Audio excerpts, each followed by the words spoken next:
안녕하십니까. 제가 그 사회를 맡은 신성원이라고 합니다. 국립외교원의 경제통상연구부장입니다. 오늘 아주 그 재밌는 주제를 가지고 훌륭하신 그 우리 패널리스트들하고 토론을 하게 됐습니다. 오늘의 주제는 그 Sharing a Common Vision for Asia's Future라는 아시아의 미래 비전 공유입니다. 그래서 오늘 그 제가 어제 저녁에 좀 쉬는 시간이 있어가지고 보내주신 페이퍼들을 좀 읽어봤는데요. 아주 내용들이 굉장히 좋더라고요. 아주 서브스탠티브하고 굉장히 내용이 있고 거기에 대해서 많은 생각들을 할 수 있는 그런 좋은 포인트들이 많이 있어가지고 오늘 이 회의가 되게 저는 기대가 되고 또 좋은 토론이 될 거라고 그렇게 생각을 합니다. 그래서 지금 저희가 1시간 반 정도의 시간을 저희가 이제 갖고 있는데요. 우리 네 분 패널께서 15분 정도씩 발표를 해주시고요. 그 다음에 그 이후에 이제 자유 토론을 하겠습니다. 우리 이 플로어에 계신 분들도 다 참여하는 자유 토론을 플로어에 계신 분들도 굉장히 또 훌륭한 또 전문가 분들이시기 때문에 같이 토론을 하는 굉장히 자유롭게 토론하는 그리고 마지막에는 우리 한국 정부에 대해서 어떤 좋은 정책적인 제언 왜냐하면 한국 정부가 지금 들어선 지 21일밖에 안 됐거든요. 그래서 한국 정부에 대해서 어떤 팔러시 오리엔티드 된 그런 내용들에 대해서 그런 정책적인 서제션을 좀 해주시면 조언을 해주시면 저희들에게는 굉장히 도움이 될 것 같습니다. 그런 거를 좀 참고를 해서 진행을 하겠습니다. 맨 처음에는 우리 제가 참석하신 우리 패널리스트들을 좀 소개를 해드릴 텐데요. 우선 저는 국립외교원의 경제통상연구부장이고요. 그 다음에는 우리 강선주 교수님, 국립외교원의 경제통상연구부의 교수님이십니다. 옛날 연구부장도 하셨고요. 아주 이 분야에 대해서 굉장한 전문성을 가지고 계신 분입니다. 그리고 말콤 쿡, 시니어 펠로우 ISEAS Youth of Institute의 시니어 펠로우로 계신데 제가 어제 저녁에 좀 같이 대화를 많이 했는데 아주 굉장히 thoughtful하고 insightful 하신 분입니다. 그래서 제가 아주 오늘 같이 모시고 이렇게 토론하게 돼서 아주 영광으로 생각합니다. 그 다음에는 우리 인도 분을 또 모시게 됐는데요. 인도의 또 전문가이신데 판다 교수님. 판다 교수님은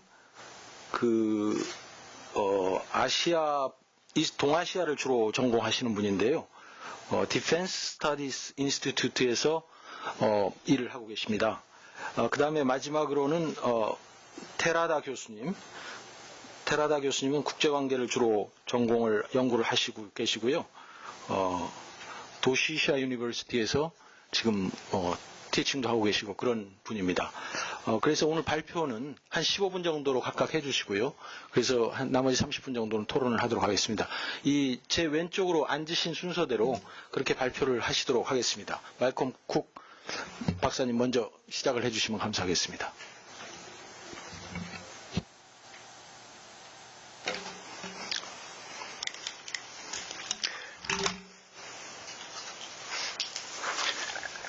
Thank you very much first to KNDA for inviting me back to South Korea. This used to be one of my home countries a long time ago when I was much younger with no gray hair and 20 kilos lighter. So it's always great to come back to South Korea and my first time in Jeju, the honeymoon island. My wife's here by herself, so that's not so good. Since I'm from a Southeast Asian think tank, I'm going to focus on the kind of Southeast Asian-led potential contribution to regional economic integration known as RCEP, or the Regional Comprehensive Economic Partnership, and its potential as set out by the APEC leaders now a few years ago for the aspiration of a free trade area of the Asia-Pacific. So when you're looking at Asia-Pacific, regional economic integration at a state-to-state level FTAP, even if it's not a very elegant acronym, is the top aspiration that the 21 economic leaders of APEC have signed their names up to, and certainly when China was chair of APEC in 2014, made it the headline focus of the China year. But as noted by the title today, not only are we looking at regional economic integration, we're looking at it with the new U.S. administration less than 200 days in, and yet already leading to a large number of panels at the Jeju Forum. Before getting into my power slides, and being the first speaker, I wanted to make 5 basic points about the geopolitics of regional economic integration before getting into Trump, RCEP, and FTAP. So if you look at regional integration, it is a geopolitical project at its basis. It involves states, and states drive it. And even the idea of a region and who's in the region and who's outside of it is a geopolitical construct. So often when economists talk about trade and free trade agreements, they talk about it in a way that is apolitical, but regional economic integration, by the very definition, is geopolitical. And if you look at the geopolitics of trade, it's quite different than the geopolitics of security. This morning I sat in on 2 very depressing panels about the future of the Korean Peninsula, where it was pretty much there's no hope, with potential nuclear war as an option for some countries. Luckily, the geopolitics of trade is a much more positive-sum game, or positive-sum approach. It's really trying to achieve highlighting the mixture of shared economic incentives and interest among states, states that at the same time are economic competitors with each other, and where the power asymmetries between states matters a lot. And if you look at geopolitics of trade rather than geopolitics of security, it is really focused on achieving cooperation, and it's measured on how much more have states achieved cooperation through trade agreements or not. And if you look at the kind of existing trade agreements, bilateral, regional, and interregional, there actually isn't an interregional one yet. If you look at it, it kind of shows that political power and the power of individual states shapes very much who negotiates effective trade agreements with each other. So state-led regional economic integration, as measured by formal trade agreements or economic cooperation agreement, is much more easy and much more frequent between small powers. And of course the TPP started off between 4 very small powers. They had 5 negotiating rounds and finished it in 3 years. A very comprehensive deal finished within 3 years, 5 negotiating rounds. And Brunei joined for the last round and signed on to it right away. Very different than the TPP we've just been witnessing when some larger states joined. So if you look, formal regional economic integration is much easier between small powers or between one major power and a group of small powers, either a group of 1 or more. So I was just looking today both at World Bank lists of the largest economies using purchasing power parity as their measure, and the IMF using market exchange rate or as their measure of economies. And there are no free trade agreements among the 5 leading economies in the world today, and none close. And if you look at the 10 leading economies among the world, and as a Canadian, I'm happy to note that Canada is 10th. I was Australian for a lot. I'm also Australian, but they only came in at 13th. There are very few economic agreements that include even 2 or more of the 10 leading economies. There's only 2 examples: the European Union, which is much more than a trade agreement, of course, and the North American Free Trade Agreement, which brings together the world's largest economy in a formal trade agreement and the world's 10th largest, but of course is now being renegotiated. So that kind of gives us a very strong hint that the power of size and economic size and power of countries determines very much how willing and able they are to engage in formal regional economic integration, and how they view their interests, either shared or competitive, and how to pursue them. And I think that's very useful when we're starting to think about President Trump's kind of unique approach to trade. It's actually not that unique, but the way he delivers it is certainly unique and is very different than the last few American presidents as well. So I'm going to start my slide program by looking at Trump and trade. And my sister is a trade negotiator in Canada, and they were very interested in the TPP and FTAP. Now they only have one agenda. What's going to happen to NAFTA? That's the only thing on their desk, and they don't know. They know it's going to be renegotiated, but they have no idea. She is a negotiator for grains and agriculture, a rather sensitive area, and at the moment they don't even know how it's going to be reopened and why. So if we go to my second slide, Trump and trade. First of all, did Trump kill the TPP? Yes, but I think it was dead anyways. If you look at the four leading presidential candidates, the two leading on both sides, all four of them opposed it in different ways. So Clinton certainly did. And if you look, Clinton never gave a speech in the U.S. on the benefits of TPP while she was Secretary of State. It was only Secretary of State Kerry about a year, at the last year of the Obama administration, that made speeches. So if you look, I think the TPP, largely for the nature of the U.S. legislative process, was dead under Clinton or Trump, or Sanders or Cruz too. So certainly Trump killed the TPP from the U.S. side, but I don't think it was because of Trump himself. I think it would have happened anyways. And it would have been a really interesting discussion, Clinton, death of the TPP and regional economic integration, because it would have got rid of the Trump white noise. Under the Trump administration, I think within East Asia, U.S. bilateral trade agreements, the focus they have is unlikely to deliver very much. And if you're in Korea, it may deliver reopening again, Chorus, which of course was reopened once after it was signed anyways. So I don't think there's going to see very much more. So in that sense, within East Asia, I think under the Trump administration, whether it's 4 years or 8 years, minus 200 days, I would be very surprised if we see the U.S. positively signing agreements that lead to deeper regional economic integration. I think the biggest problem is the likely return to a early Reagan or George Bush Sr. period of aggressive unilateralism, which is exactly the language Trump used during the campaign as president-elect, and now towards the German chancellor as well, even though Germany doesn't negotiate its own trade deals. And if you look at the USTR head, he has a long background both in the steel industry and in aggressive unilateralism.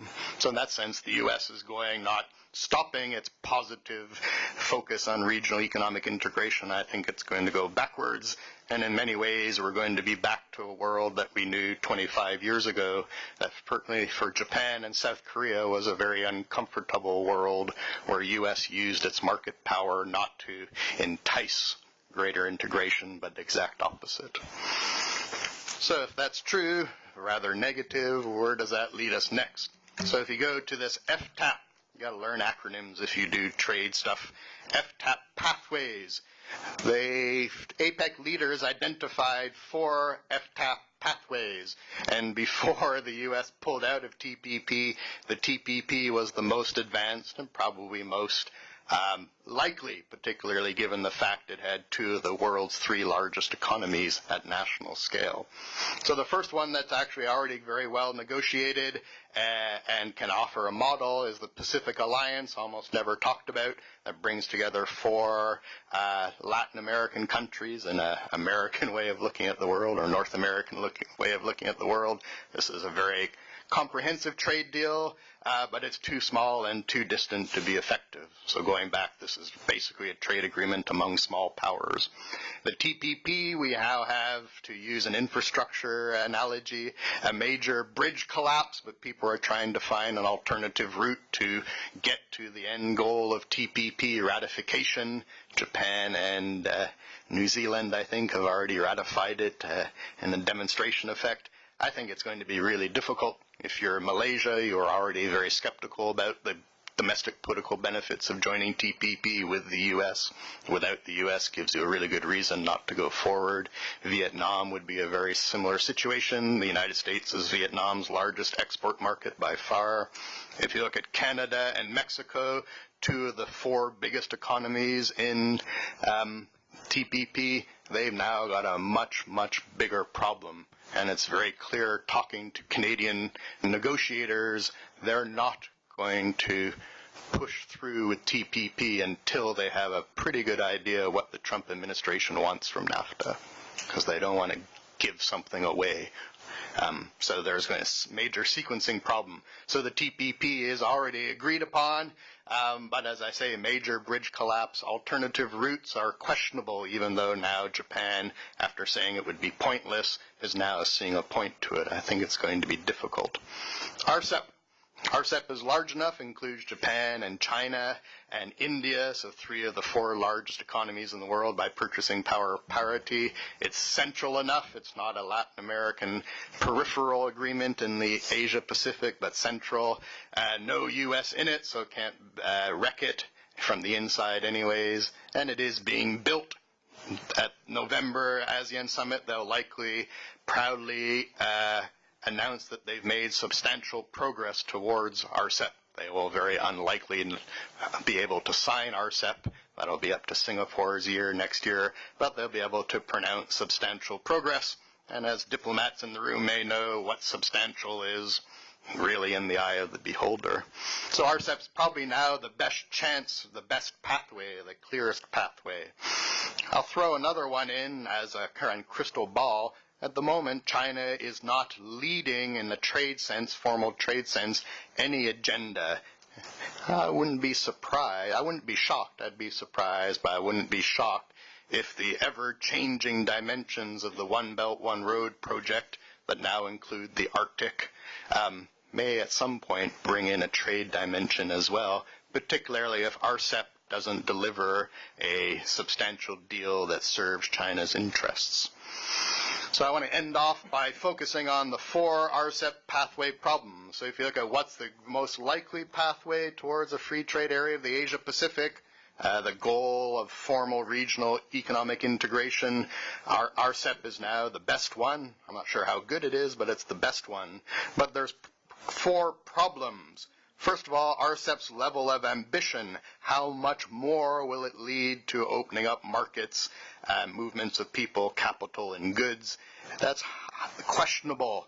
India is still taking a very defensive approach to trade diplomacy under RCEP, and there's still discussions on can you do RCEP without India.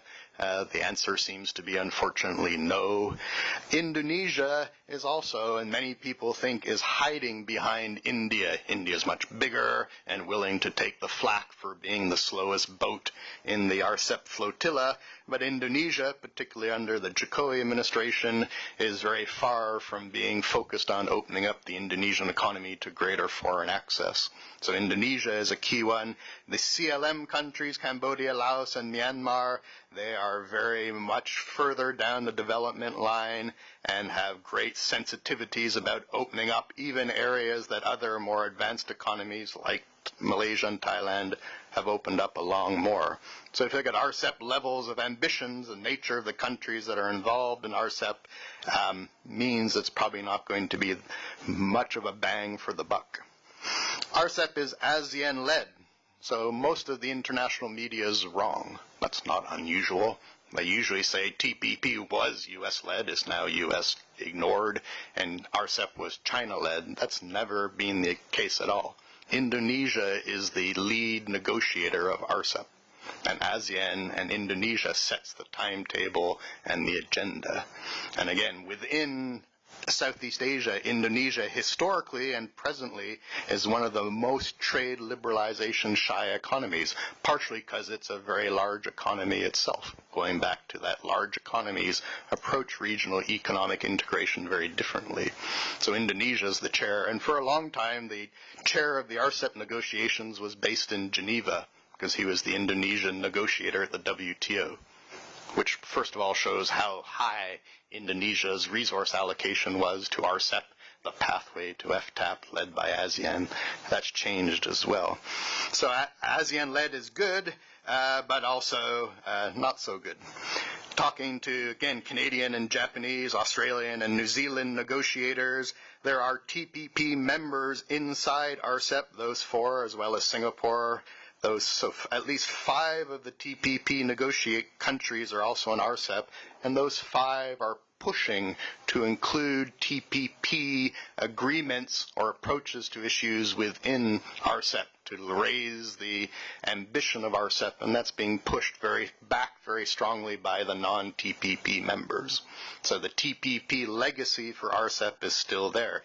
TPP as a document is not dead, and the countries that spent 5 years negotiating or 8 years negotiating the TPP but are part of RCEP are looking at shifting what they agreed on in TPP into RCEP. That's going to be very difficult, but from their position you can understand why they're going to do that. So it's not simply an example, TPP seems to be dead, RCEP is now the only game in town. TPP has a significant RCEP influence as it's going on now. And finally, if they can even negotiate RCEP, and Singapore can claim victory next year in November, the movement towards a free trade area of the Asia-Pacific from its very beginnings has been linked with APEC, and the United States is still an active member in APEC and could play a significant spoiler role. Usually when we think of spoilers in international relations, we think of small actors. If you have the world's largest economy acting as a potential spoiler, that's something we don't have too many theoretical models to look at, but you could suggest it would be much more effective than a small country playing that role. So if you look, I think the present geopolitics or the present political interests, particularly of major powers in the Asia-Pacific, mean that regional economic integration, even outside the TPP, will be quite difficult. Thanks. 감사합니다. 아주 현실주의자적인 입장에서 이 아시아 태평양 지역에서 이 자유무역이 얼마나 어려운가 하는 그런 것들에 대해서 좀 말씀을 해주셨고요. 굉장히 쉽지 않다 하는 그런 말씀을 해주셨고, 또 RCEP에 대해서 TPP가 많은 영향을 미치고 있다, 뭐 그런 말씀도 해주셨고요. 아주 저는 좋은 요소들이 많이 있다고 그렇게 들었습니다. 이따가 토론 때 좀 더 계속 말씀을 좀 나눠보겠습니다. 우리 강 교수님 말씀해 주시죠. First of all, I'd like to thank you for being part of this session, and then I'd like to thank the other 3 panelists for accepting our invitation, quite in an audible manner. So thank you very much for 3 of you. And then going to getting to my presentation. I'd like to start my presentation by saying this: no free trade agreement has gone through a more dramatic rise and fall than a Trans-Pacific Partnership Agreement, TPP. TPP, as Dr. Cook mentioned, TPP started as a very obscure free trade agreement among 4 small, open Asia-Pacific countries like Brunei, Singapore, New Zealand, and Chile, but gathered almost explosive attention from around the world when the United States announced the participation in 2008. And then after 5 years in the intensive negotiation, the TPP was born as the world's most ambitious trade initiative. And just 4 months ago, the TPP's fate is very uncertain with the as the United States withdrew itself from the TPP. So the question for us is where the economic regionalism, economic integration in the Asia Pacific go from here. Okay, so but TPP is basically an economic project, but but undeniably it is a geopolitical project too.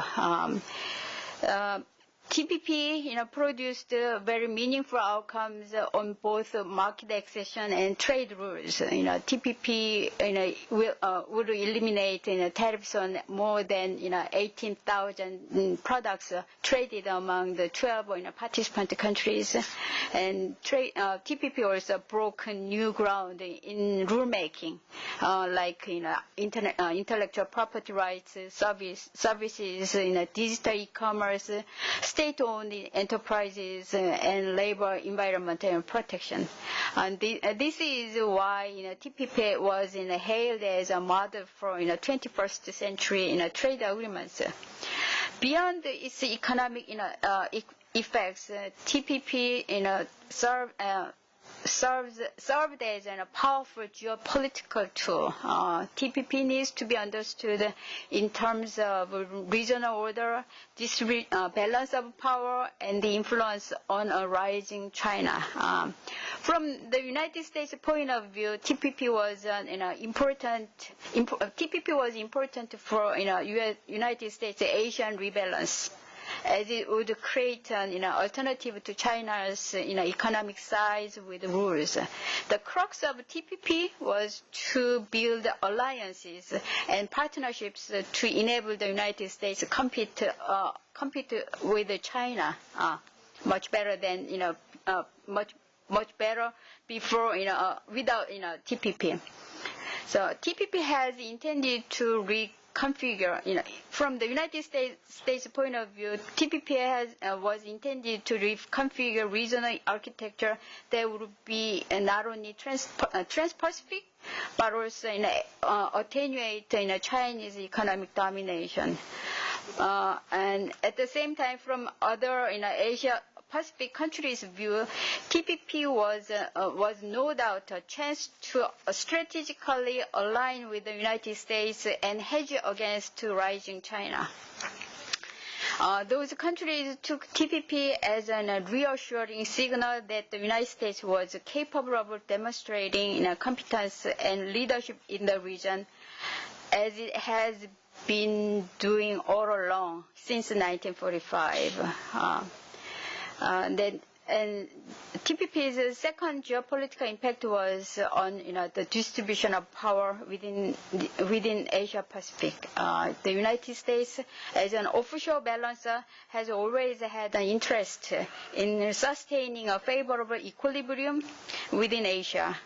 The United States has also had an interest in the economic success of small countries, small but strategically important states in the region, like in long time ago it was South Korea and Japan, South Korea, and Taiwan. Nowadays it looks like Vietnam. The United States has aimed to prevent small countries from vulnerability depending on China losing their independent diplomatic and political leverage. The United States wanted small countries to be free to make choices about issues that impacted their security and independence. So the successful realization of TPP, if we still exist, could have reconfigured the regional architecture through access to large consumer markets and strategic balances. However, the United States withdrawal from TPP, coupled with China's bold economic influence in the region, may reshape the economic order and the geopolitical realities in Asia. In the meantime, I guess 4 possible courses will be tried separately or simultaneously. The first course is the Regional Comprehensive Economic Partnership, RCEP, will be accelerated. While RCEP began as an ASEAN initiative, many now see it as a China-led enterprise. This is the point that I differ from Dr. Cook. RCEP is seen as a Chinese attempt to counter the United States-led TPP. The United States withdrawal from TPP may lead other countries to lean toward China, and China will have incentives to conclude the RCEP as soon as possible. Thus far, RCEP is much less ambitious and prescriptive, more interested in facilitating trade rather than setting out any grand trade rules. From now on, China may have additional incentives to raise bar for RCEP and produce a higher quality agreements imitating TPP's comprehensive and high standard results. And this is a point that I agree with Dr. Ko. The RCEP is being negotiated under the influence of TPP. So China may raise bar for RCEP for much higher standard trade rules. The second course to be tried is Japan and the other 10 countries seek to go ahead with the TPP, so-called the TPP 11. Notwithstanding that President Trump's rejection of the agreement. It may prove difficult for some members to push ahead, given that many of concessions were made to gain access to the U.S. market. And the implicit security aspects that were part and parcel of the deal have little meaning without the United States. However, it would be a pity. Actually, it will be a real waste if all the hard work that went into concluding TPP is lost. So TPP should be saved somehow. Another reason to go ahead with the TPP 11 is that it will provide a pathway for the United States to rejoin an Asia-Pacific trade agreement. The United States fundamentally has a compelling interest in actively participating in and indeed leading economic integration efforts in the Asia-Pacific. I'd like to say this, President in the United States come and go. President Trump will not be there forever. For short time, 4 years, for longer time it will be 8 years. So in the meantime, we can try many different things to bring the United States back to the Asia-Pacific region. And Japan and other members would encourage the Trump administration to recognize where its interests lie, and in so doing, offer a pathway for it to rejoin Asia-Pacific trade liberalization. In this light, inviting China to TPP 11, as some argue, is a bold idea, but will be unrealistic.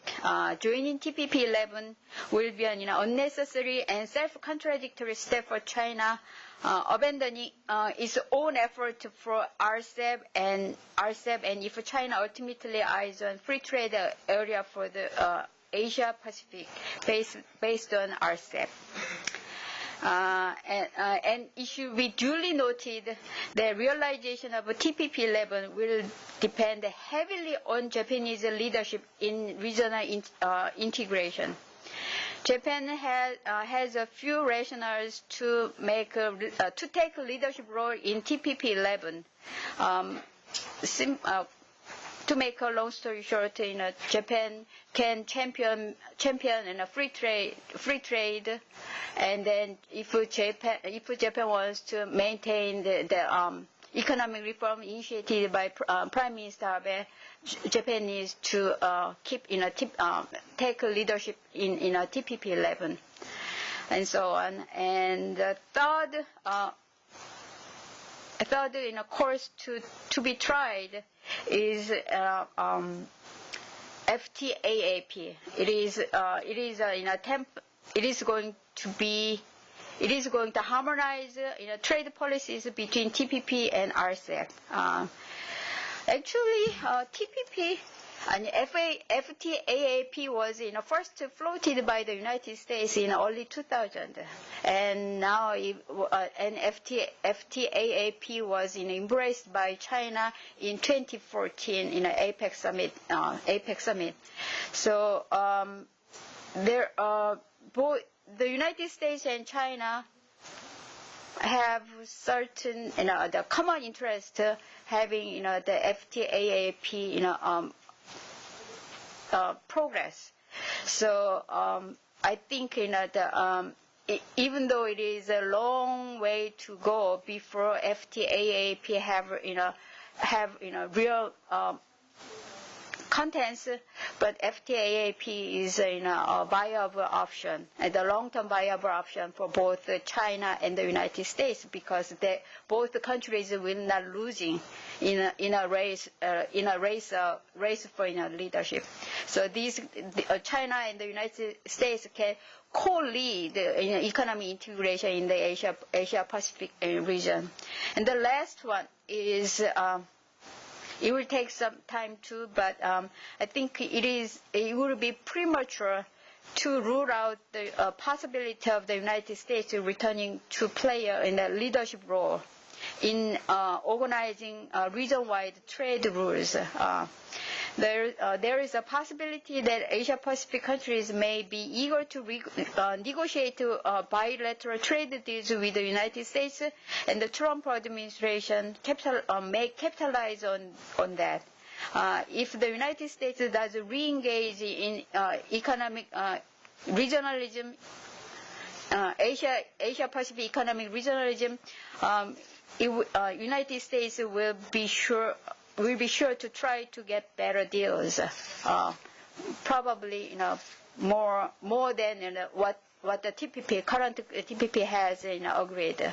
So it is also sort of a remote possibility, at least 4 to 8 years for making. But I would rule out this possibility. So I think there are 4 possible courses to be tried separately or simultaneously for Asia-Pacific economic integration. Thank you. 네, 수고하셨습니다, 강 교수님. 아주 그 TPP의 그 유용성에 대해서 설명을 쭉 해주셨고요. 특히 그 미중 간 전략적인 그런 어떤 아태 지역에서의 그런 경쟁, 그런 점에서 이제 접근을 좀 해주셨고요. 그다음 RCEP에 대해서도 좀 말씀을 해주셨고, 그다음에 TPP는 좀 살려야 되지 않겠느냐 하는 그런 또 애착이 많으신 거를 제가 느꼈습니다. 미국 시장에 대한 액세스가 없이 미국 없는 TPP가 어느 정도 될지, 그러나 또 뭐 일본이나 호주나 이런 TPP를 주로 끌고 가려는 그런 나라들은 또 미국에서 어느 땐가는 뭐 변화가 있겠지. 4년이라는 건 뭐 긴 시간도 아니니까 4년까지도 다 할 수 있을까. 뭐 그런 여러 가지 그 상황이 변화를 기대하면서 이 툴을 그냥 좀 갖고 가려고 하는 것 같습니다. 우선 우리 그 다음에 인도의 우리 그 판다 박사님이 좀 말씀을 좀 해주시고요. 예, 네 분 다 듣고서 바로 그 우리 패널 우리 오디언스하고 같이 토론을 하는 걸로 그렇게 하겠습니다. Thank you, Chair. Let me at the outset thank KNDA, Professor Kang and Director General Sin for this invitation. It's a pleasure to be here in Jejuporam. Let me confess, when I was approached to speak in this panel, I thought how I can contribute, because I really don't work on the economic aspects of the regional economic integration, but I thought how about I speak about the geopolitics. And certainly we cannot really separate the geopolitics from the economics in these regions, because if we see the trajectory of the Asia-Pacific region, I think for me, as a scholar, 3 developments has actually oversight in a way dominated the proceedings of Asia-Pacific region.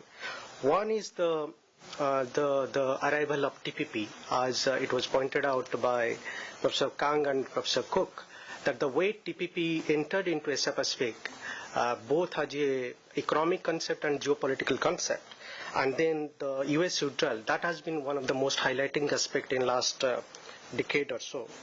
The second one is, I think if you see the trajectory of Asia Pacific regions, one of the highlighting aspect has been the regional comprehensive economic partnership, which is basically ASEAN-centric economic trading bloc.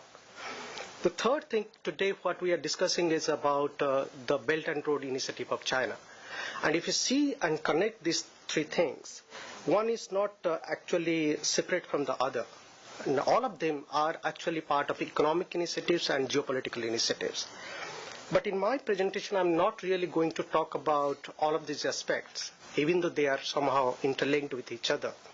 I'll just separate TPP from my presentation because India was never a part of TPP formulation, partly because we were not a competent economy in last 2 decades or so to be in the TPP formulation in the APEC as a member. And then TPP was really high, very high in standard, and India never aimed or tried to part of a TPP formulation, and also the TPP countries did not find India compatible to be in the trading bloc. But what has happened is that instead of TPP, India has taken keen interest in RCEP, Regional Comprehensive Economic Partnership, since 2011 and 12, when the initial idea was conceived.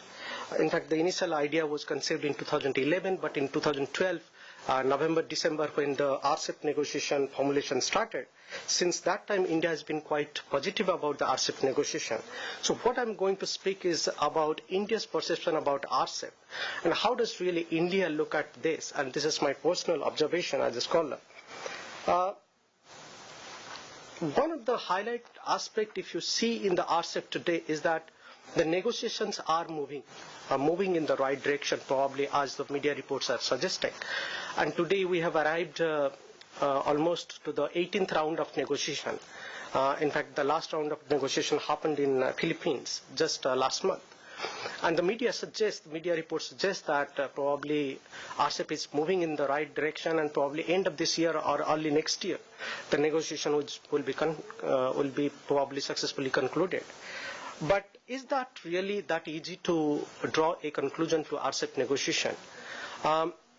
In my observation, the way we see the RCEP negotiation has evolved all these years is not really going to be easy to conclude the negotiations, primarily because of the differences that exist among the RCEP negotiations. I think that needs to be debated a little more in details, because most of the success of RCEP depends on the negotiation skills and criteria.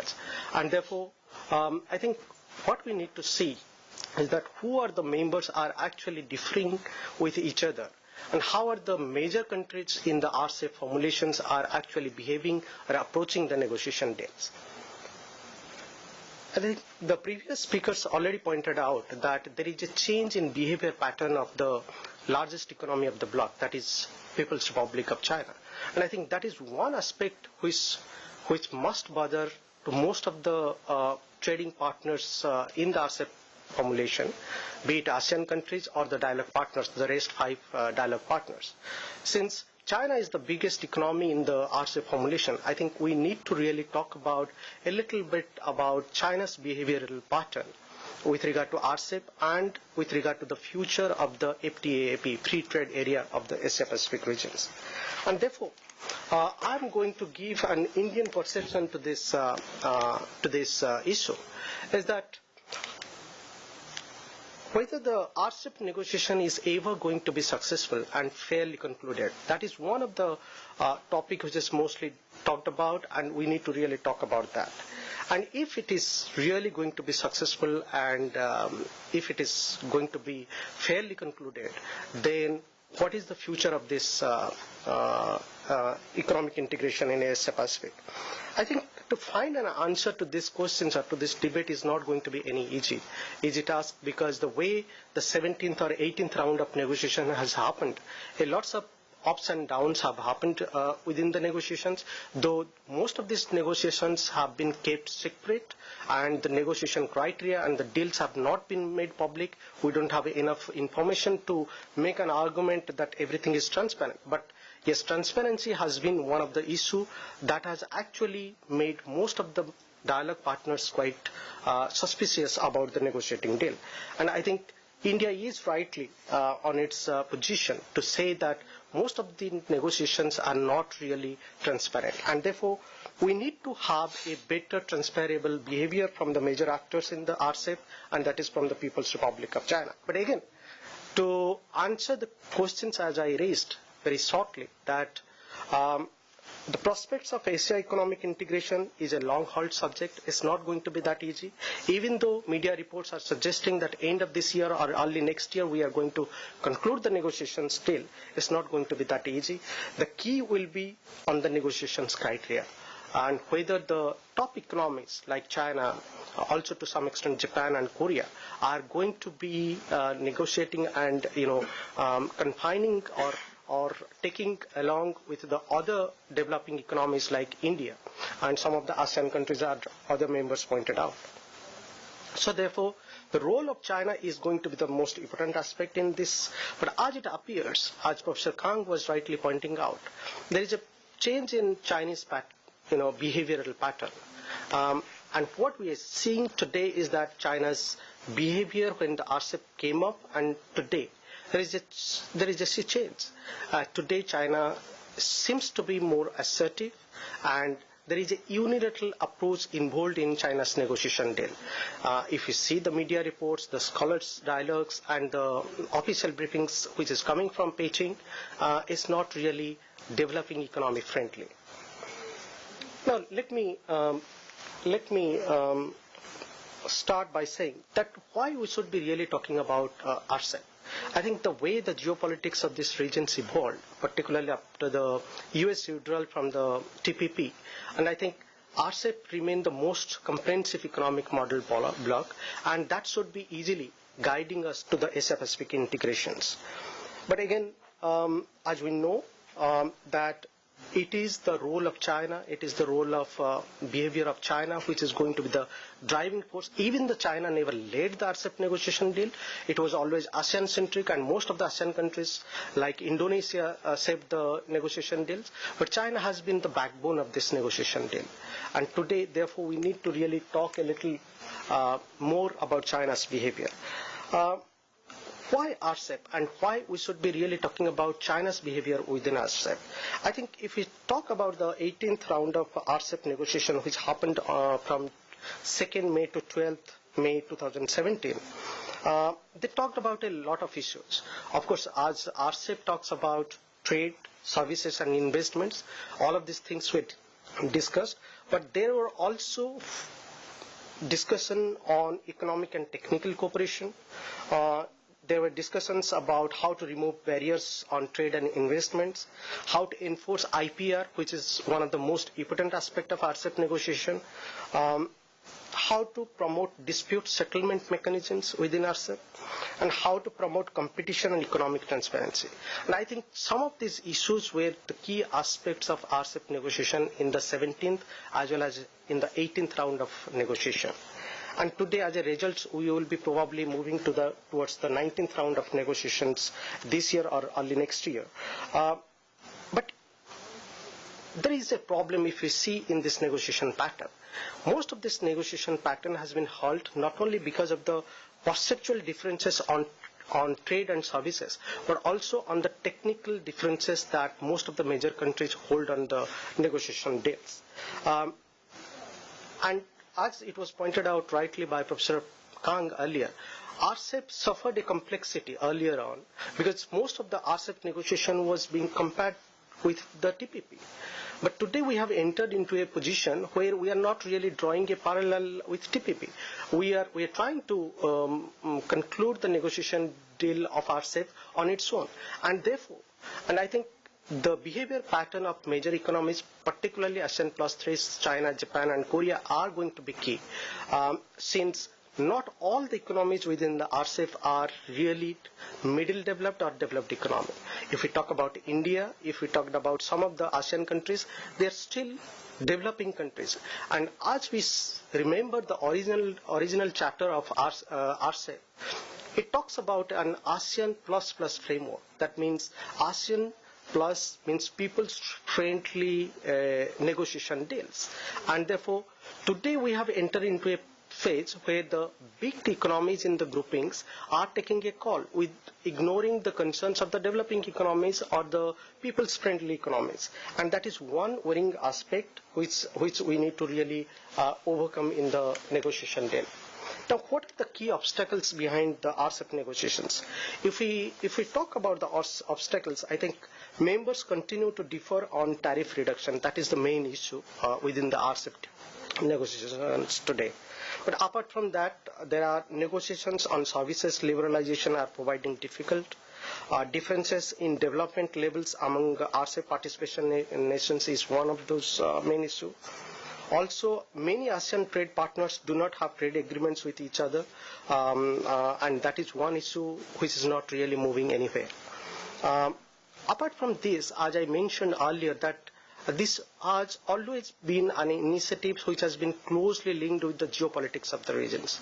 So therefore, the difficult political and the geopolitical atmosphere in the region, be it South China Sea, be it the East China Sea, has not really helped the negotiation deals. It has actually created a kind of uncertainty among the actors to really talk about regional economic integrations. So as a result, what we see is that the negotiation is proving difficult. But more than that, if we go a little ahead and if we see, I think it is the China-India divide within the RCEP which is going to be the most worrisome factor, and there is a fear that probably for the first time we are entering into a phase where probably RCEP might be concluded, as the media writings and popular writings are suggesting from China and from other regions, that RCEP might be concluded without India. And if that happens, that is not really in favor of the regional economic integration. But let me come to those points a little later by mentioning one another important point is that if we really talk about the original aim of RCEP, RCEP was always an ASEAN-centric initiative. And therefore, we really envisioned about an economic integration in the regions, taking ASEAN along with each other. And therefore, all the 6 dialogue partners that ASEAN today are having, they really offered this centrality to ASEAN to lead the negotiation process. But today we have arrived at a time, and if you see this trade chart, all of the major dialogue partners, they are, European Union are also closely linked with ASEAN. So ASEAN centrality was always been acknowledged in these RCEP negotiations and in the regional economic integration process. But that seems to be not be the case anymore today, probably, as we are entering to a phase where China is really acting unilateral in its decision-making process and trying to negotiate the deals in its favors by being the biggest economy within the bloc. And why has China actually really have arrived in such a position where it is its behavior looks to be very unilateral and assertive today? If we try to judge China's behavior pattern towards RCEP from the very beginning, China's behavior pattern towards RCEP was never clear. If we talk about China's approach towards RCEP from 2011-12 onwards, when the initial idea was conceived, the Chinese were really uncertain how to go about this negotiation deal. Primarily, they were not clear how the TPP is going to formulate, what would be the criteria for TPP, because TPP negotiation was also undergoing that time. And the Chinese were not really sure how to really strike a balance among the ASEAN countries because of the South China Sea dispute. So the situation was not really in favor of China that time. But today, I think the situations are far better in favor of China after the US withdrawal from TPP, particularly after the 12th July ICJ PCA verdict on the South China Sea, where you have seen that it's been 1 year and the Chinese have consolidated on the South China Sea front. Philippines has been quite friendly towards China today. So most of the ASEAN countries have shown quite positive inclination towards China as a negotiator, as a key negotiator. So as a result, what we are seeing is that China is taking RCEP much more serious than what it used to take 5 or 6 years back. So there is a change in Chinese behavioral pattern because of that. Now, why does China really acts unilaterally when it comes to RCEP negotiation? Because the biggest concern to Chinese economy today comes from probably from the India or India's market economy. The Chinese, they fear that if India really be a part of the RCEP negotiation, probably India's market will be much more open to the ASEAN countries and other dialogue partners, and there that will be a concern for the Chinese economic goods. So as a result, what we see is that even though there are traditional concerns between India and China, be it bilateral FTA, be it the trade deficit, the Chinese have not really bothered to address the concerns from India. And that has been one of the biggest concerns for India within the RCEP negotiations, and probably that is going to be one of the most important obstacles in the RCEP negotiations in years to come. Now, will India be ever excluded from the RCEP? I think if we follow the media writings from China, be it the official writings or the scholarly writings, most of them are suggesting that probably the time has come that China must push forward the RCEP negotiation, and if India is not really confining its compatible to be in RCEP, maybe the conclusion can happen without India. And if that is happening, that is certainly not a good news for the regions. But as it looks like, I think there are other geopolitical reasons why China really do not want India to be within the RCEP. And I think one of the biggest factor is the way India has approached China's OBOR in this issue. India's cold approach towards OBOR has been one of the biggest reasons behind it.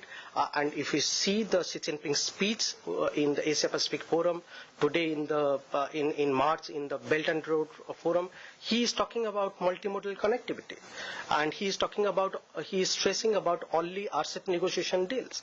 So there is a clear linkages between RCEP, China's OBOR, and China's Asia Pacific policy, and India remain one of those problematic factor for China's regional approach.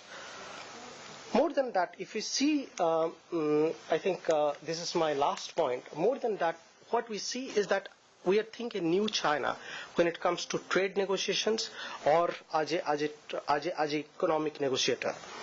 If we see Xi Jinping's speech in Davos in 2017, he said quite bluntly that Beijing was in favor of concluding open and transparent and win-win regional free trade arrangements and opposed forming exclusive groups that are fragmented in nature.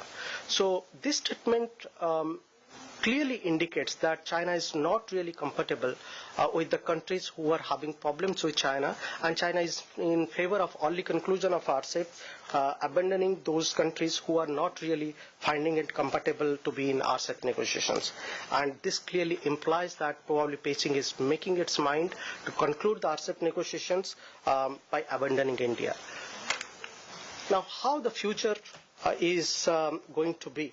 I think without India, the motive of RCEP, the motive behind the regional economic integration would not be really successful. But again, the subject of regional economic integration is still in flux. Even though we are expecting that the conclusion will happen late this year or early next year, I think it's not going to be that easy. A lot will depend on China's current and future role and approach. RCEP negotiation is key to the future of Asia Pacific regions.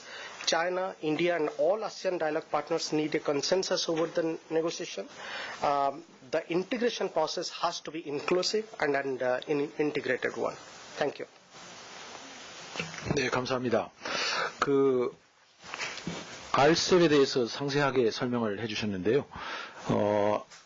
RCEP이 중국이 아세안 시장을 목표로 하는 그런 다자 무역 협정이라고 생각한다면요, 아세안 시장의 아세안 국가들의 굉장히 낮은 수준의 그런 이제 FTA를 이제 추진을 하는데 인도가 그렇게 크게 도움이 되지는 않겠죠. 왜냐하면 그 시장을 이제 어떻게 보면 중국의 영향력을 크게 확대를 해야 되는데 거기에 인도가 거의 자기하고 뭐 크게 비슷하지는 않지만 그래도 잠재력이 굉장히 있는 인도가 아세안 시장을 놓고 경쟁을 한다는 것은 중국에게는 뭐 그렇게 바람직하지 않겠죠. 그런 점에서 저는 지금 우리 판다 박사님 발표하신 것에 대해서 충분히 공감을 합니다. 마지막으로 우리 테라다 교수님이 TPP에 대해서 좀 일본의 시각에 대해서 좀 말씀을 해주시겠습니다.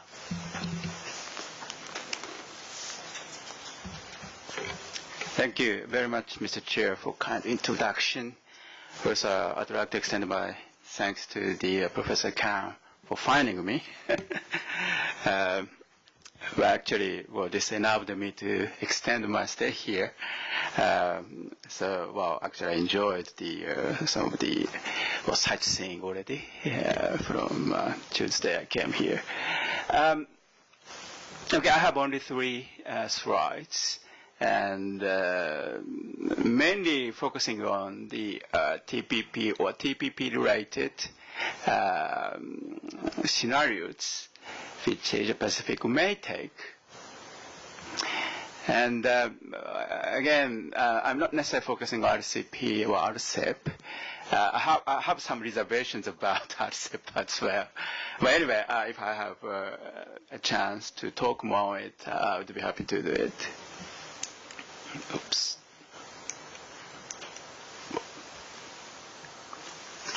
This one.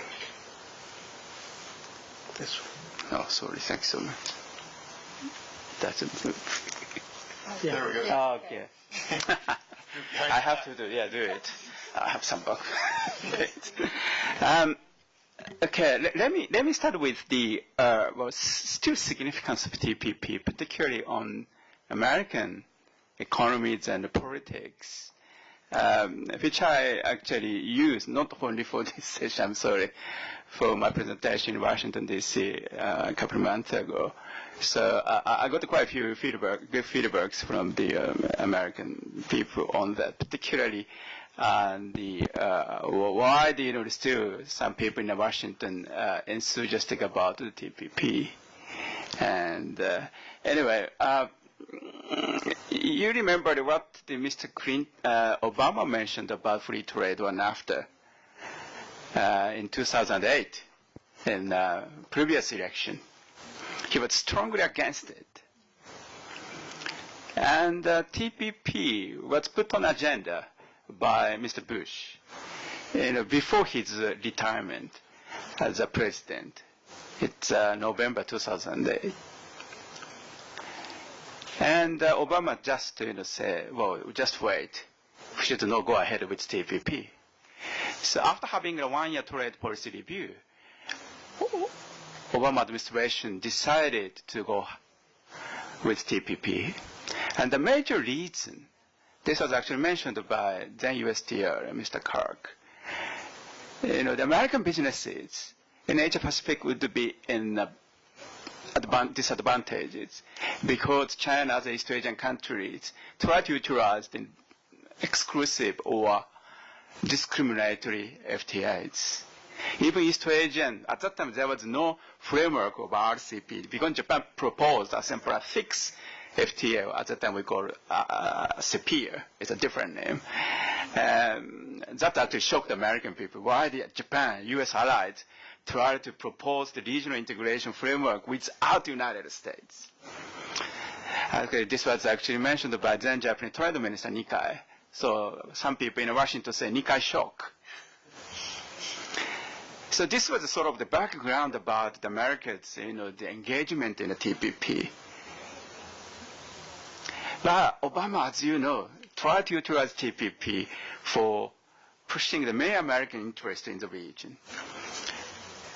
Of course, as Dr. Pand already suggested, geopolitical, the reasons. So Asia pivot, and the TPP was a central part of the Asian pivot strategy. As many American policymakers, President Obama himself mentioned. The reason why America was concerned about the disadvantaged positions American businesses may face, because FTAs, American did not push so much. Only 3 bilateral FTAs. Singapore, Australia. Well, okay, Australia is not so small, but only 20 million people. And so Chorus. Well, Chorus is not, of course, small at all. And very important, particularly for driving Japan's trade interest in TPP. You know, South Korea was a key country which pushed Japan to TPP, I have to say. And as you may know, already, thanks to the Chorus, tariff ratio on automobile was already eliminated. But even in a TPP, U.S. would start eliminating tariffs on Japanese automobiles after 25 years. What, you know, the advantage Chorus provided to the Korean automobiles and manufacturers. Anyway, so with that TPP, still only small or middle level of FTA the U.S. can use. And of course, this is bilateral. It's little to do with the dealing with so-called rule of origins issues. TPP's, it might be most significant element is to make easier for manufacturers or export-oriented companies to utilize FTA, particularly rule of origins would be deregulated. And after, you know, many U.S. Trump administration criticized, mainly because of the NAFTA, Mexico's, you know, the sort of utilized as a key base for foreign companies export to the United States. That's still 2.5%. It's relatively high, higher than actually ASEAN, ATIGA, ASEAN's free trade areas. But TPP 45%. That are highly welcomed by Japanese automobile producers. Of course, as Commerce Secretary Mr. Ross criticized, that would make it possible for China to utilize backdoor. If 30% of the parts coming from China to Mexico, Japanese, say Toyota, assembled its own automobiles and then export to the United States. Yes, who actually benefit? Of course, Toyota, but of course the Chinese, you know, the servo contractors as well. But in terms of the trade statistics, it was recorded as a trade deficit against Mexico. It's nothing to do with China in this case. So I think Trump administration called it's unfair. Still, China tried to stop the, or in a sense, you know, the protect the American export to the Chinese market. So this is a sort of the basic idea of the unfairness of Trump administrations. So TPP or similar kind of agreement like NAFTA would simply help this unfair in their terms, you know, the trade practices. But still, you know, the American business would be in the big disadvantage. Second, well, American first, that's fine. But it seems to me the automobile first. But how about agricultures? Automobiles sector, even Americans try to utilize the lot of parts produced in Mexico and East Asian countries, even Latin American countries, right? But agricultures only produced in American soils. It's very different from manufacturing products. Okay, TPP, Japan made a huge concessions on agricultures, even providing the quota, 80,000 tons of rice, accepting the American rices, even Australian as well. No tariff. Initially, Japan's tariff ratio on rice is about 800. It's recently reduced because of a different way of the calculation, but still more than 250. It's almost impossible for rice producers overseas to export rice to Japan. But TPP made it possible for American and Australian rice producers to export their rice seeds freely. Of course, it's limited, you know, the quantity to Japanese market. That, even picking up this issue, that would be very much significant for Americans. That's why when asking American rice farmers, do you support Japan's participation in TPP back in 2012? Interesting, more than 70% of American farmers said yes. That, indicated the enthusiasm expressed by the American farmers about the TPP. But Japan is the fifth largest, the farm export market for U.S. and agriculture. That's still highly protected, I have to say. So TPP is the probably only mechanism for the United States to make Japanese farm market open. But without TPP, no. Still American farmers need to pay tariffs. And Japan had a bilateral FTA with Australia, just like South Korea. And beef tariffs already started being lowered every year. But still 38.5% beef tariffs maintained for American beefs. So how, the America would deal with these discriminatory situations? Thirdly, I think Dr. Khan also mentioned, okay, America now try to promote bilateral FTAs. This is a topic for my speech 2 days ago in this room. However, any negotiation takes time. Usually 3-4 years, even chorus. So, as Dr. Khan said, is Mr. Trump still President of the United States? So next President of the U.S. might like TPP. So they may come back. So this is something which Japan considered as the rationale for keeping TPP minus USA, or TPP 11. Maintaining the place for U.S. to come back.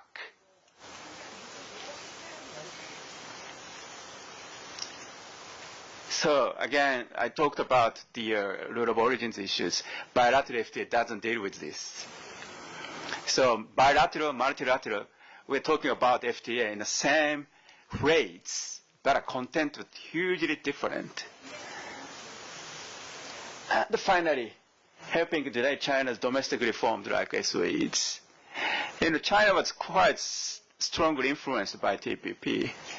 I wrote often how China made concessions against Japan in a competition over the regionalism. Say, CJK, FTA negotiations stuck. However, we have an investment treaty. China strongly opposed to it. Why China made concessions? Well, as many people say, China supported RCP, ASEAN 6 or 16 nation framework for integration. But initially, China's preferred framework was ASEAN 3. No India, Australia, and New Zealand, these 3 democratic nations. But why China made concessions? As I mentioned before, ASEAN 6 was a preferred framework of Japan. It's all related to TPP.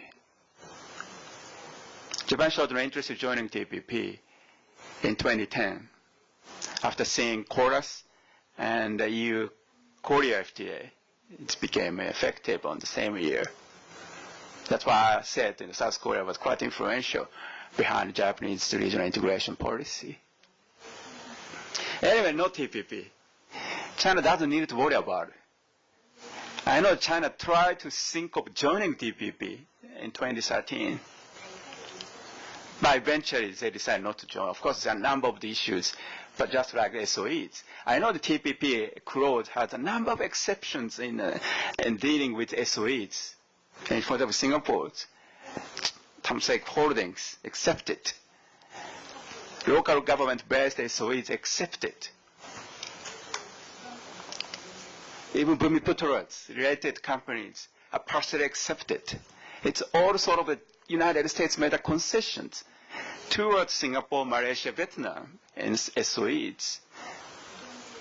So it's sort of the Americans, the enthusiasm about making the TPP possible. But those kind of concessions are also not available. So China doesn't need to worry about it. Someone said China may take a leading role in pushing RCEP. Well, it may be so, but I think not this year. Already Chinese government is a purely domestic-focused political economy strategy at the moment. Right? We have a National Congress of Communist Party this year. Already power struggles for personage started. So we are not sure about the Prime Minister's lead position next year. Even Foreign Minister Wang nearly cancelled the G20 Foreign Ministers meeting recently because of the domestic study group set by Xi Jinping supporters. Even he was worried about the domestic situations. So I think TPP absence is a perfect excuse for China not to take any sort of the reforms domestically and also internationally. So probably there may be more for U.S. to root without TPP. And again, I'm from Japan, so I should say something about Japan's positions. Again, this is utilization of my previous presentation. This time in Tokyo, in front of the business people, they are also so much worried about Trump's trade policy. Not relying on the government offices, even many academics like myself, to get the information as much as possible. Of course, Toyota was targeted, as you may know, by Mr. Trump's Twitter. So Toyota was so much worried about it. Anyway, Plan A plus Plan B, I set up 3 possible plans. Of course, TPP should be ratified and implemented as it was agreed upon. This is sort of perfect Plan B, but of course it's almost impossible. So I just suggested 3 possible revisions in line with America's interests. Higher local content rates, which already I mentioned, and longer data protection period of biologics. This is the last remaining issue between the United States and Australia, as well as Malaysia and New Zealand. And still American Congress people, particularly Mr. Hutch, head of the Finance Commission, key person in trade issues in the United States. If this issue were eliminated, he would still support TPP. So, still many Republican Congress people supported TPP. I had, including the State Secretary, Mr. Tillerson. So even, Mr. Ryan, Speaker of the House, he was most strongly supporting TPP politician in the United States. But he became so silent after Trump came in. But, who knows, he continued to be silent over it. And currency manipulations. This is also, I tried to come back in the last slides on Japan-US bilateralism. This is actually pushed by the American automobile sectors. But, it doesn't make sense, it seems to me. Because China is now trying to keep the yuan upwards. not making lower, of course, which helped the Chinese export. And Japan tried not to intervene the financial market over the last 6-7 years. I'm not sure about South Korea. Of course, Singapore does. Other developing countries in East Asia certainly does. But the target was China and Japan. But because of North Korean situations, Mr. Trump started criticizing China, even not mention anything about policy manipulator. And thanks to Abe's meeting with Mr. Trump twice already in the United States. Again, current Japan-US, at least top levels are quite comfortably set up. However, still there is a possibility that currency manipulation might come back. So this is something which Japan, any other countries want to avoid. But sort of a currency manipulation forum might be attached to the TPP. This is something U.S. originally requested. And Prime Plus was, again, TPP minus USA. This is something which Japan and Australia try to push and try to realize until APEC meeting in Vietnam this autumn, and bilateral FTA between Japan and the United States, just like KORUS. Japanese government official view was against, because Japan might be more pressure to open farm sectors. But I myself quite happy to do it.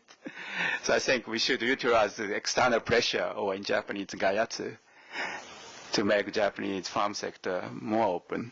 But anyway, but this is also strategically significant to keep American presence in the region. And finally, RCP. Once I think Australian Prime Minister mentioned, I think, early this year, well, China should be invited to EPP with the USA. But I'm relatively uncomfortable with this idea, because if China decided to abide by all agreements, provisions, that would be fine. Not making TPP law standard framework.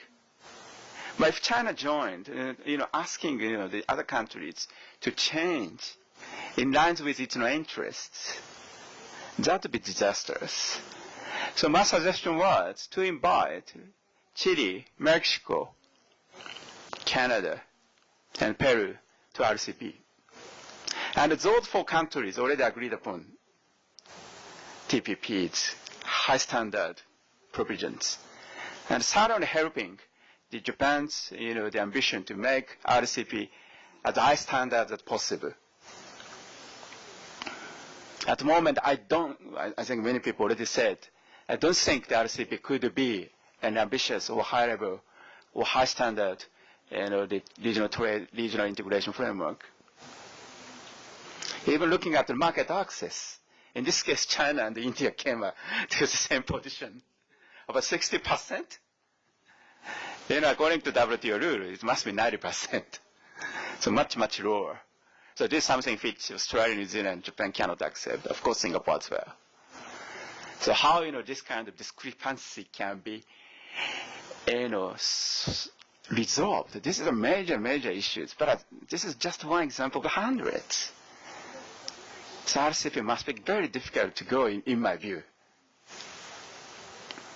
Okay, last slide.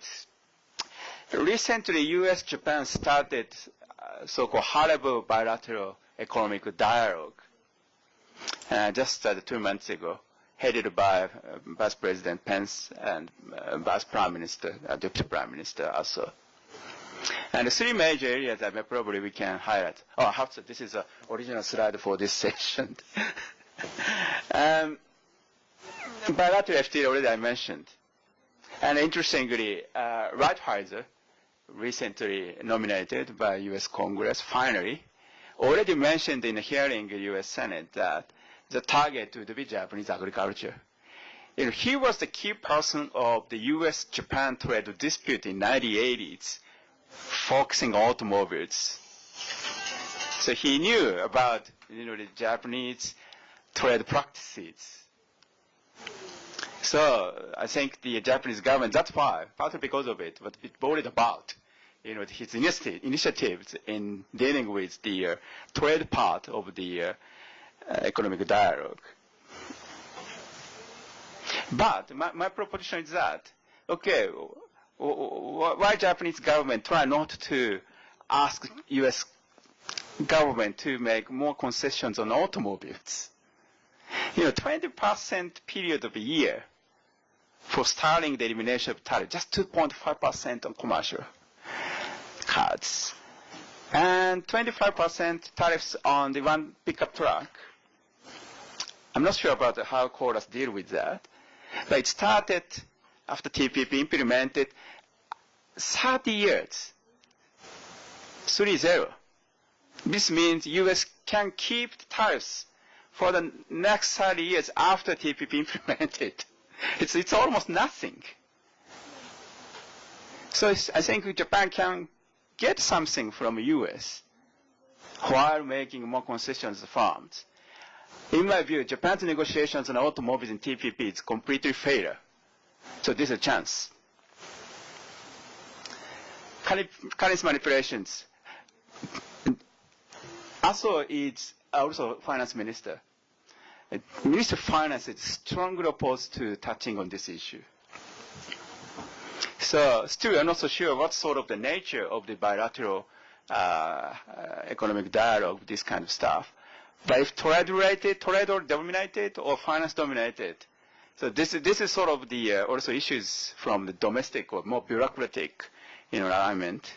But still we are not sure because most of the American senior officials were not endorsed or decided. Most of them are political appointees. So I don't know when is the next round of this. And finally, corporations, these are more positive ones. U.S. decided to spend more money for infrastructures. And Japan already started, selling the more Shinkansen or Super Express, and Texas and California. Even Japan's, the competition at home. Japan Railways, Central, or Tokai, we call, already started competing. But, that would be quite a positive element. So I think Abe-san, Prime Minister Abe, tried to push harder for these infrastructure corporations. But anyway, so I think the bilateralism is a quite significant key element in era of so-called the less ambitious regional integration period in Asia-Pacific region. So how we can incorporate this bilateralism politically or economically into the sort of the future scenario of regional integration without TPP or TPP minus USA or RCP, they might go. So I hope we can discuss more on that after that. Thanks so much. 네, 감사합니다. 저희가 사실은 뭐 그런 의도는 전혀 하지 않았는데 오늘 얘기를 좀 들어보니까 우리가 미국 정부하고 중국 정부를 좀 성토하는 원망하는 그런 얘기들을 많이 한 것 같습니다. 우린 그런 의도가 전혀 없었고요. 하여튼 중국 정부도 RCEP에서의 그런 어떤 이런 협상에서 트랜스페런트하게 해야 되겠고요. 그런 점에서는 저희가 다 공감을 하는 것 같습니다. 그리고 정말 미국이 TPP를 내던져버린 거는 참 정말 우리 모두가 다 안타깝게 생각하는 그런 부분인 것 같습니다. 일본이 지금 생각하는 그런 우선 좀 이런 메커니즘을 좀 갖고 있고 좀 끌고 가려고 하는 그런 거는 굉장히 바람직한 것 같아요. 왜냐하면 특히 이게 이제 경제적인 측면 외에도 또 전략적인 지역의 카운터 밸런스 이런 의미들이 있기 때문에 굉장히 중요한 그리고 과거 트럼프 오바마 행정부가 오랫동안 협상을 3년 이상을 해온 그런 중요한 자유무역 협상이기 때문에 이걸 그렇게 그냥 하루아침에 버려버린다. 이거는 좀 생각하기 어려운 점인 것 같습니다. 시간이 얼마 남지 않았지만 우리가 플로어를 오픈해가지고 우리 참석하시는 모든 분들께 좀 질문을 받고 코멘트도 받고 그렇게 하겠습니다.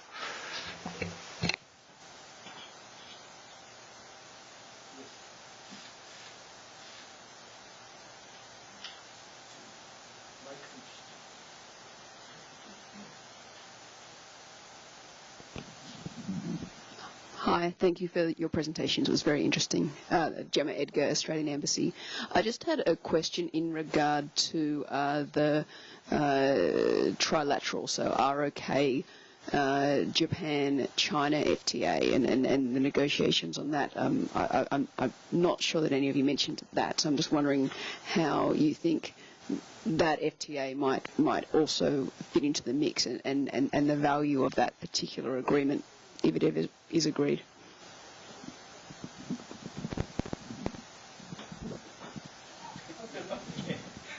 Let's go by the alphabet order. Okay, well, this is Mr. Chair's order by looking at me. So, okay, CJK negotiations. This is actually also quite, well, not quite, but relatively related to the trilateral political relations as well.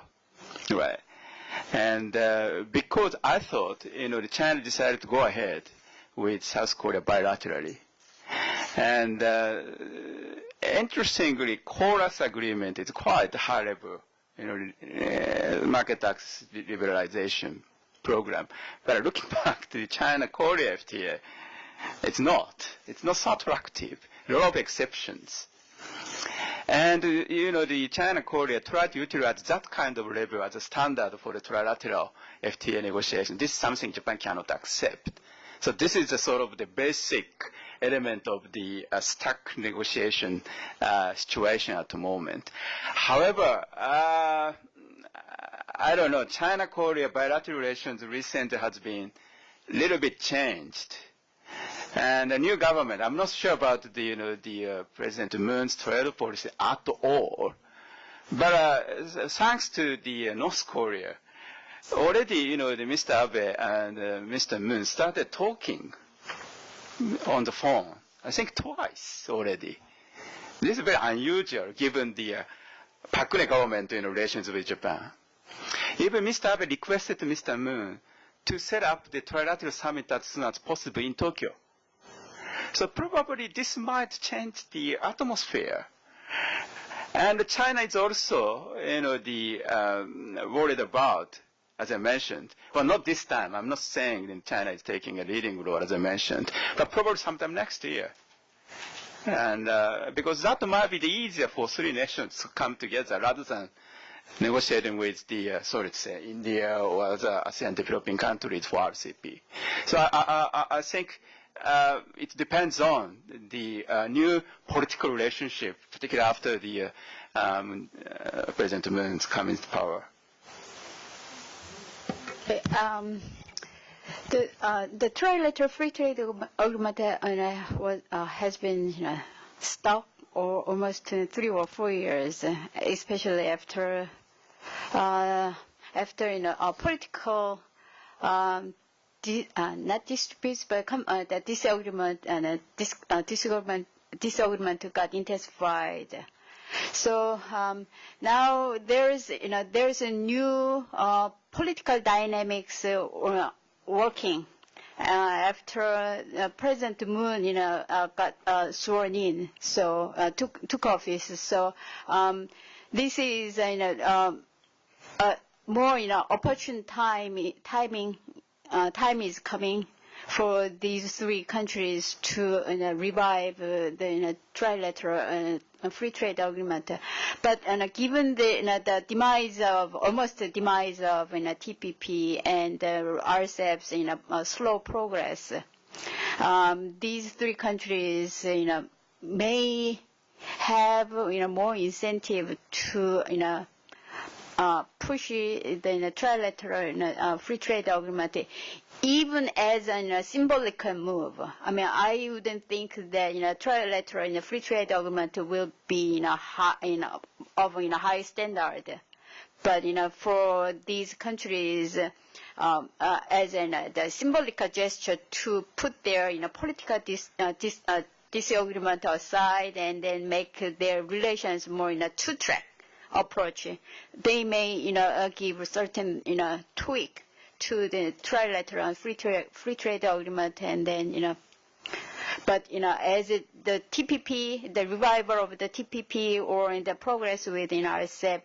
may decide influence the pace of trilateral and the free trade agreement. Yeah.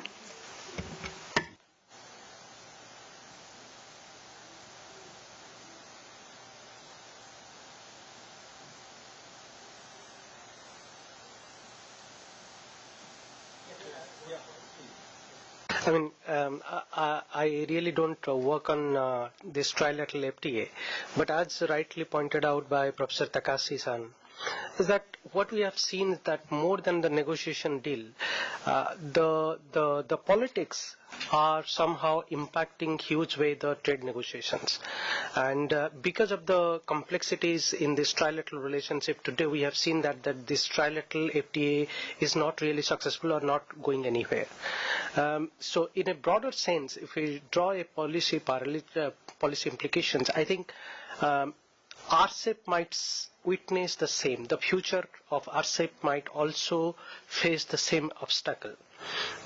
Because of the divided perspective between China and India, we might not see RCEP getting successfully concluded the way it really aimed to be.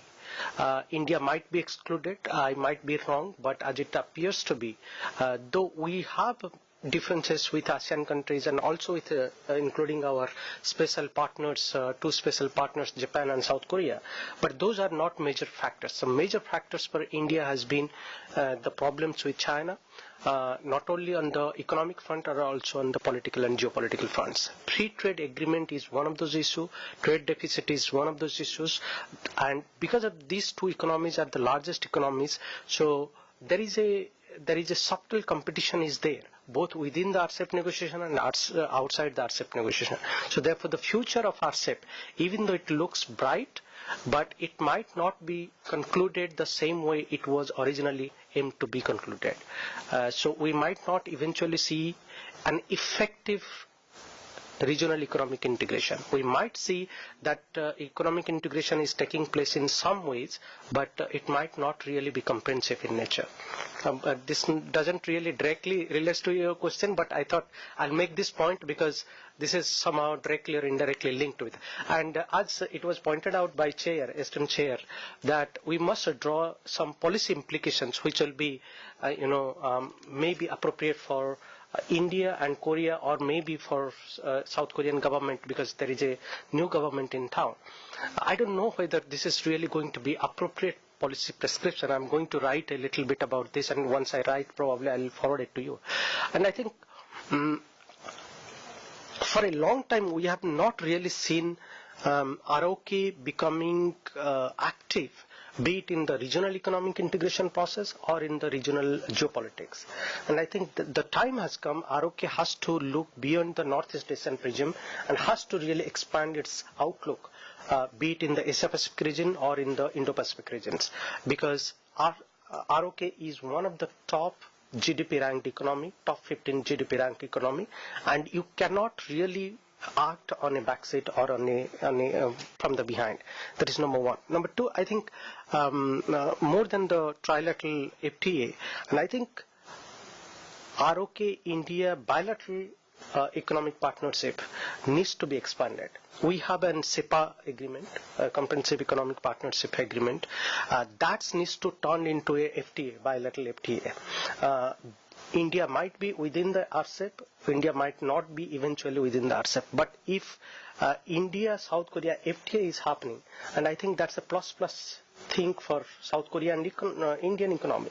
We are the top 15 ranked GDP economies. We are member of most of the multilateral economic organizations, including the newly constructed banks, AIIB, Asian Infrastructure and Investment Bank. We should learn how to support each other, not only in terms of trade and economic contacts, but also in investment packages, in services sectors. So there has to be a lot of complementarities needs to be established, because Indian economy is one of the largest economies. So these are some of the immediate policy imperatives I could draw from Indian point of view. And thank you. Dr. Mark Cook, do you have any ideas or suggestions or advice to Korean government? I suppose the decision not to join TPP looks a bit better now than before. Sometimes policy is what not to do, not only what to do. Yeah, that's it actually. Congratulations on not joining the TPP. 감사합니다. 오늘 thank you very much. We successfully conclude our session. Thank you very much for your cooperation and your presence. Thank you.